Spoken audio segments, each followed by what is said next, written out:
Hi, my name is Carsten. I'm running the Tunnel Speed Academy here in Gothenburg, Sweden. But Tunnel Speed is an international concept which is used in many countries by many sports and many athletes. We believe that speed is the most important to make you successful in your sport. If you play football, if you play tennis, if you play handball, basket, you need the speed to be successful. So therefore, if you want to come to an elite level, you need to be fast. So the concept was developed by Hans Tanner. He's from Switzerland, and he started with this for about 30-40 years ago. It came from track and field, and he was a long jumping champion. Then he became the national coach of the high jumpers at the Olympics back in 1884, and then he developed the concept also for sports, for team sports. Because when we have a ball, also we have to run differently. We cannot just run like the track and field athletes. We have to move to the sides, we have to move forward, backward. So therefore it's very important that we also learn these kind of movements. We believe that this is something you have to learn from the very beginning, from young ages. Because if you start playing ice hockey, the first thing you would need to learn is the skating. If you start playing water polo, the first thing you need to learn is the swimming. If you play football, handball, tennis, the first thing you should learn is how to run. Because if you have a better running technique, it's not that you're only being faster, but also you're more efficient. That means you can run for a longer time with high speed.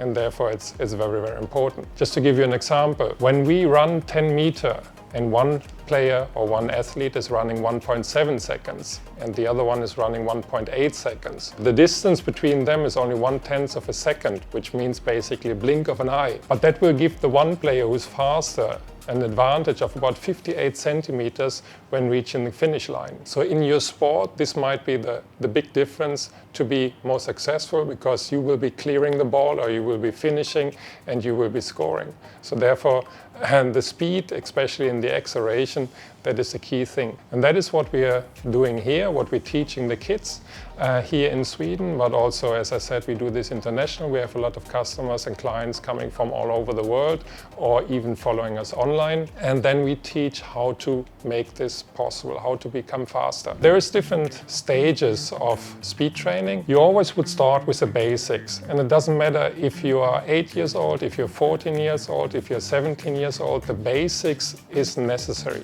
The better, the earlier you can start with it. So if you're 6, 7, 8 years old and you start with the basics, of course you have an advantage. But you can also start with this when you're already a little bit older. So the basics is to improve your running technique. That you work with the right posture, that your feet are doing what you really need them to become faster.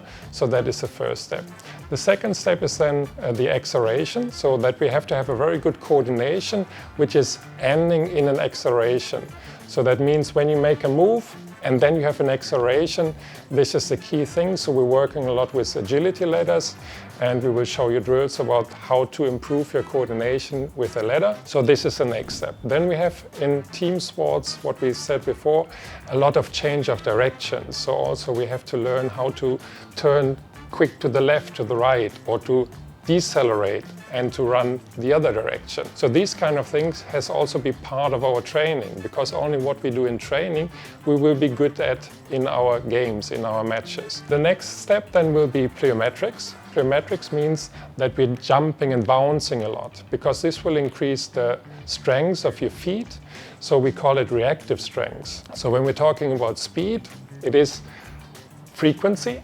That means how many steps can you make every second, and how powerful are you? So that's the reactive strength. How quick can you take the foot off the ground again? So these things go together, frequency and reactive strength.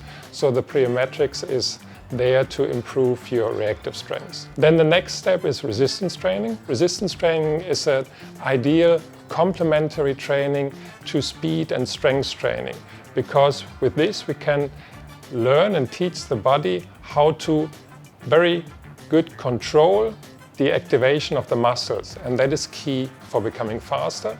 So then it's resistance training, and then also, of course, the better and the quicker we are in our head, the faster we can move our body in the direction where we need to go. So it's a lot about anticipation, it's a lot about decision making.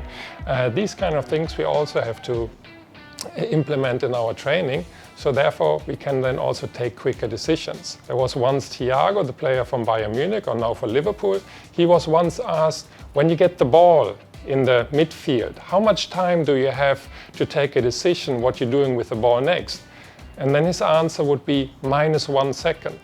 So that means he needs the decision already before he even receives the ball and passes it to the next player. So the faster we can do this also with our brain to make our body move, the better, the more efficient we will be in our play. So therefore we will also do a lot of drills. We call it cognitive skills, that we're working on anticipation, that we're working on decision making. So also there we have a lot of drills, and that will also help you to become better and faster in whatever sport you're playing. As I said, it's not only for football, it is also for tennis, for handball, for basket.